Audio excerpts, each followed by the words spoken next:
कधीकधी ना सगळ्यात मोठ्या आणि महत्त्वाच्या गोष्टी अगदी साध्या सोप्या वस्तूंमध्ये लपलेल्या असतात. उदाहरणार्थ, लहान मुलांच्या या वर्कबुकमधलं एक साधंसं पान पहिल्यांदा पाहिलं की वाटतं हे फक्त एक चित्र आहे. पण खरं सांगायचं तर यात लिहायला शिकण्यामागचं एक संपूर्ण विज्ञान दडलेलं आहे. चला तर मग आज तेच उलगडून पाहूया.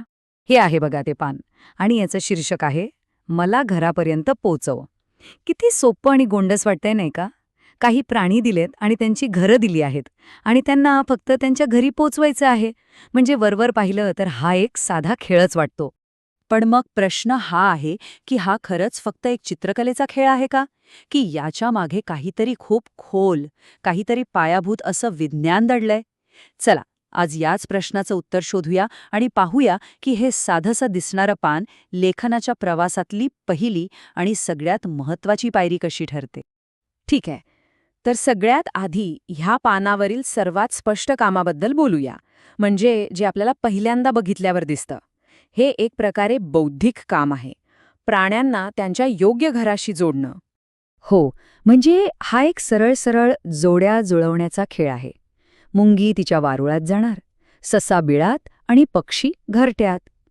यातून मुलांमध्ये संबंध ओळखण्याची आणि एखादी समस्या सोडवण्याची मूलभूत कौशल्य वाढतात.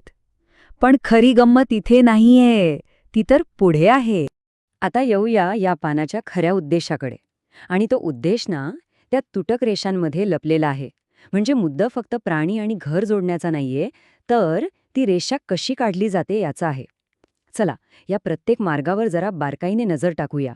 म्हणजे आपल्याला कळेल की हे प्रकरण नेमकं काय आहे. तर बघा, पहिला मार्ग आहे मुंगीचा. तो नागमोडी म्हणजे झिगझॅग आहे. इथे पेन्सिल चालवताना अचानक दिशा बदलावी लागते. यामुळे होतं काय की हाताच्या स्नायूंना तीक्ष्ण कोन बनवण्याचा आणि त्यावर नियंत्रण ठेवण्याचा एक मस्त सराव मिळतो. आता याच्या एकदम उलट बदकाचा मार्ग पहा. तो अगदी लहरी आणि गोलाकार आहे. म्हणजे इथे हाताची सलग आणि गुळगुळीत हालचाल करणं गरजेचं आहे, जी आधीच्या नागमोळी मार्गापेक्षा पूर्णपणे वेगळं कौशल्य आहे. आता बघूया गायीचा मार्ग. हा सरळ रेषा आणि बरोबर 90 अंशाच्या कोणांचं मिश्रण आहे. यात सरळ रेषेवर नियंत्रण लागतं आणि मग थांबून दिशा बदलावी लागते. हे एक वेगळंच कौशल्य आहे. आणि सगळ्यात शेवटी आहे पक्षाचा मार्ग, जो कदाचित सगळ्यात गुंतागुंतीचा आहे. यात गोलाकार वळणं आहेत.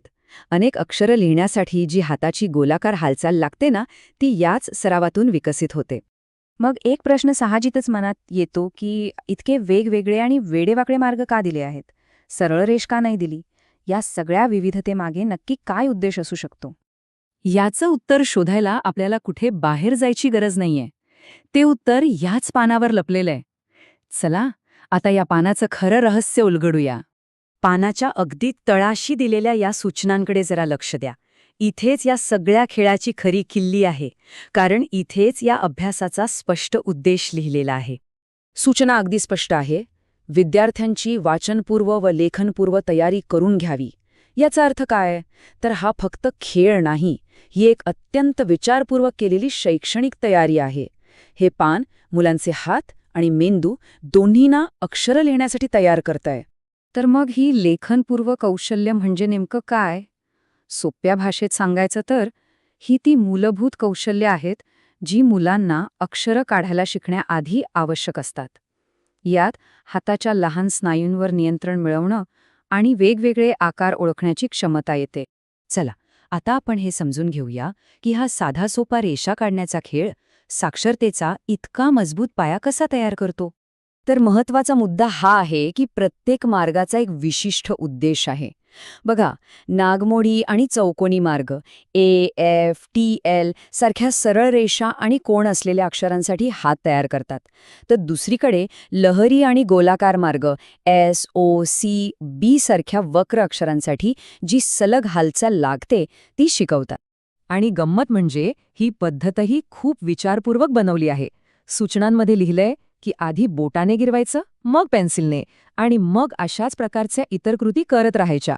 यातूनच हळूहळू लेखनाची तयारी पूर्ण होते. आणि एक गोष्ट इथे लक्षात घेण्यासारखी आहे, हे जे कौशल्य आहे ना, ते फक्त मराठी किंवा देवनागरी लिपीपुरतं मर्यादित नाही. हाताच्या स्नायूंवर नियंत्रण मिळवणं ही जगातली कोणतीही भाषा लिहायला शिकण्याची पहिली पायरी आहे. म्हणजे हा एक जागतिक, एक युनिव्हर्सल पाया आहे.